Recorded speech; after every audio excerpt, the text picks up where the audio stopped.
We'd like for you to picture a large camel that's being loaded down with many types of supplies, some of which included many bales of hay weighing hundreds and hundreds of pounds.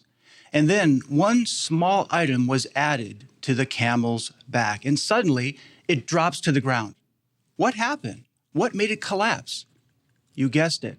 It was the straw that broke the camel's back. What caused it? We know it's something very minor, something very small, but this familiar Arabic proverb has meaning for us. There's a limit to how much a camel can carry. There's a limit to how much each one of us can carry in our own strength. Have you ever felt that way, that you're so weighed down, maybe discouraged, burdened down, that you feel you just cannot go on? Maybe you're at your last straw. Well, what could make us feel that way? Many reasons. Some burdens or weight is put upon us by others, or sometimes just circumstances in life, caring for family responsibilities, health limitations, loneliness, a change of assignment, possibly unkind words or actions of others, a heavy workload. Many of us have that today. But some loads are self-imposed. We do it to ourselves. Past mistakes, maybe ignoring counsel. And then what comes with that may be loss of privileges, responsibility, and counsel. What about refusing to forgive and let go of resentment? Maybe not delegating and training others. That could bring pressure and anxiety upon ourselves, or just the anxieties of this system of things. Worrying about what might happen in the future. Well, such feelings are not our own. They've been expressed in the Bible for thousands of years. But when we read, especially the book of Psalm, we see that faithful ones had issues, they were weighed down, they were burdened, but then they got the right perspective. They saw things from Jehovah's point of view. If you'd like to, let's go to Psalm 102. And many of our comments have already gone to this particular chapter. And it's interesting, as we go to Psalm 102, look at the condition, the lowly condition of the writer of Psalm 102. Let's focus in on the superscription first. It says there that this is a prayer of the oppressed one when he is in despair and pours out his concern before Jehovah. In fact, if you look at the footnote, he was looking to ask Jehovah through his prayer in verses 1 and 2 to bend down and listen. But as we read verses 1 and 2, do you see total confidence that Jehovah will listen? Let's read. O Jehovah, hear my prayer. Let my cry for help reach you. Do not hide your face from me in my time of distress. Incline your ear to me. Do answer me quickly when I call. Well, we can see here that the psalmist was emotionally and physically exhausted. It was almost as if he was at his breaking point, the last straw, so to speak. He was desperate, and he was hoping that Jehovah would listen.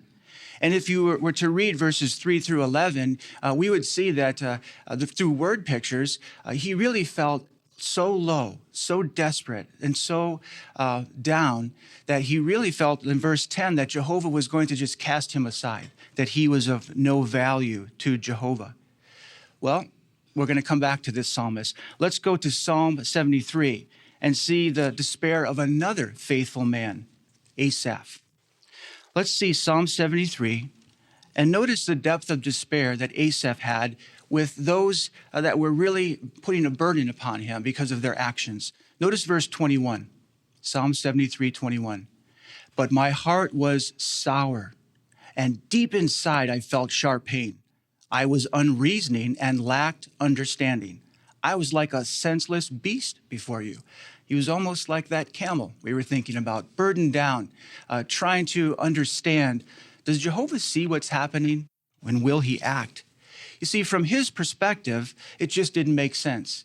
He could not wrap his mind around how fellow worshipers were allowed to continue and even prosper in their wickedness.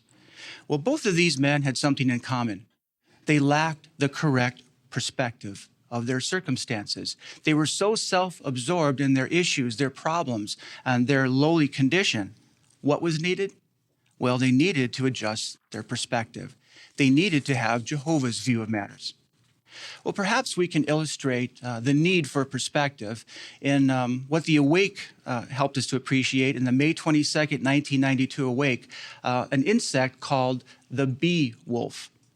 It's interesting, this particular bee actually makes its home in the sand next to the ocean.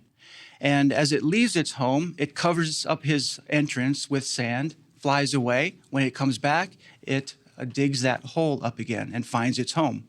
Now, there was a biologist that was very interested in these bees, and he wondered as they flew away, would they find their home again because it was buried? Well, it was amazing that each time they flew away, they came back, they did find that home. But how? Well, interestingly, he observed that the bee would fly what looked like a reconnaissance around this home, and whenever it left and whenever it returned. And he wondered, could this bee possibly be memorizing the surrounding landmarks? So the next time this one particular bee left, the biologist piled more sand over the hole. He rearranged some of the pine cones that were nearby, and he wanted to see what happened. Well, as it returned, this bee again did a reconnaissance around its home, but it landed in the wrong place. It was confused for a while. And then it took off again, and it started flying another reconnaissance. But this time, this pattern was at a higher elevation. Apparently, from this higher perspective on the problem, the bee had more reliable landmarks, a rock, a tree, and it immediately found its home and dug it out again. Well, the application is likely clear to us. As humans, we have a very limited view, a narrow view of matters.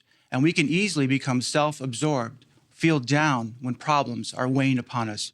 And we desperately need a higher source to help us, to guide us. No matter how confusing things may appear to us in our lives, obstacles are moved around, possibly we are moved around, we can always trust in Jehovah, that he will listen to our prayers, he will act, he will comfort us, and he will strengthen us. And meditating on Jehovah's eternalness and his love for us really helped Asaph and the writer of Psalm 102. They could trust in Jehovah and they could get through their problems, and they could serve Jehovah with renewed joy. As we read in Psalm 102, if we go back there, the first two verses, it seemed as though the psalmist was not really sure that Jehovah was listening and that he would act.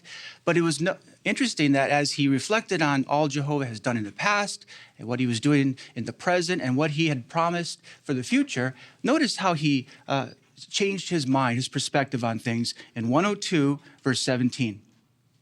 He will pay attention to the prayer of the destitute. He will not despise their prayer. For in verse 19, for he looks down from his holy height, from the heavens, Jehovah views the earth to hear the sign of the prisoner, to release those sentenced to death. Well, now there was no question that Jehovah was listening and he was approving this servant. And we benefit from this today. Notice verse 18. This is written for the future generation, so that a people yet to be brought forth will praise Jah. Generations down to our day benefit from this loving counsel. Let's go back to Psalm 73 and verse 26. What was the stabilizing force for Asaph? It says there, my body and my heart may fail, but notice, I love this, but God is the rock of my heart and my portion for me. Yes, Jehovah was his rock, stabilized him, did not allow his emotions to get out of control. When we think about it, with Asaph, with the writer of Psalm 102, Jehovah is our rock. He can always stabilize us when we feel down and when we are in despair.